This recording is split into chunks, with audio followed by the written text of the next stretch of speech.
Today, we will analyze the internal front in Iran. Here, after the stalemate resulting from the attacks and the attempt of regime change from the United States, Iran entered a challenging negotiation phase. However, aside from the clash with the US, Iran faces huge internal divisions that make external actors wonder whom they are really negotiating with and who is truly ruling the country. Iran's political system has always contained rival power centers, but the current moment has turned those tensions into open fragmentation. The divide between moderates and hardliners is no longer a matter of ideological nuance, but a structural clash over who gets to define Iran's strategy in war and peace negotiations. As a result, the negotiation and the messaging towards the US can shift from conciliatory to confrontational within hours.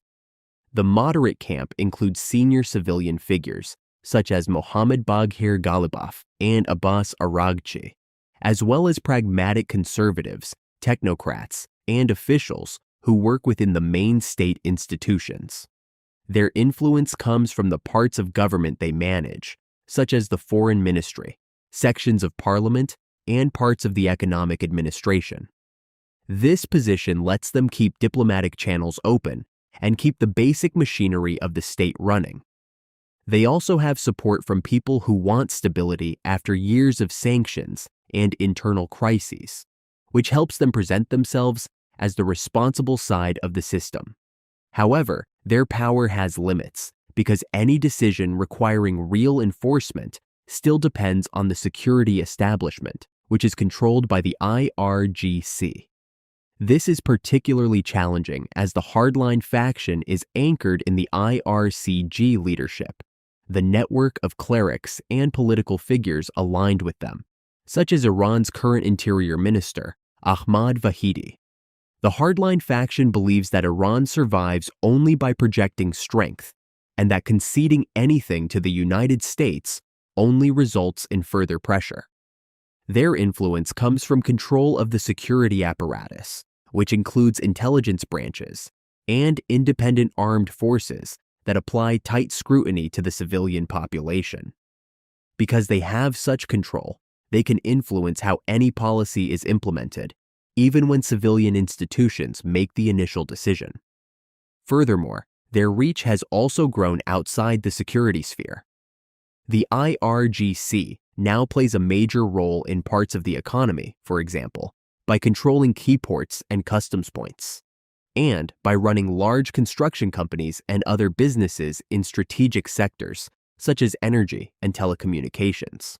The clash between moderates and hardliners produces a system where no single actor can commit Iran to an agreement. The Supreme Leader's Office traditionally arbitrated disputes, but Mojtaba Khamenei's leadership is less decisive and less interventionist than his father's, leaving factions to interpret his silence as either approval or disapproval. This uncertainty causes the whole system to freeze, because moderate institutional negotiators cannot promise that the security forces will follow through. In turn, the hardliners in the IRGC cannot negotiate or make concessions without weakening their own message of resistance. The result is a state that speaks with multiple voices and often contradicts itself. For instance, the contradictory signals around the Strait of Hormuz emerge when Iran's foreign ministry attempts to reassure that commercial traffic can continue. However, the IRGC naval commanders immediately responded by expanding military control over the strait, signaling a very different posture. The same pattern shapes the negotiations, as hardliners often respond to the moderates' diplomatic momentum with escalating rhetoric and threats. This allows them to reassert control and remind both domestic and foreign audiences that they hold the decisive levers of power. Overall, Iran's leadership crisis is not a temporary political dispute, but a deeper structural breakdown between moderates and hardliners.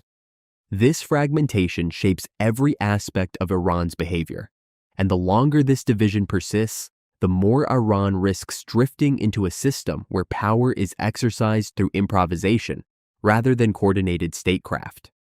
In turn, this leaves the United States with no obvious path forward, since negotiation strategies that rely on incentives or warnings risk being absorbed or distorted by Iran's internal rivalries.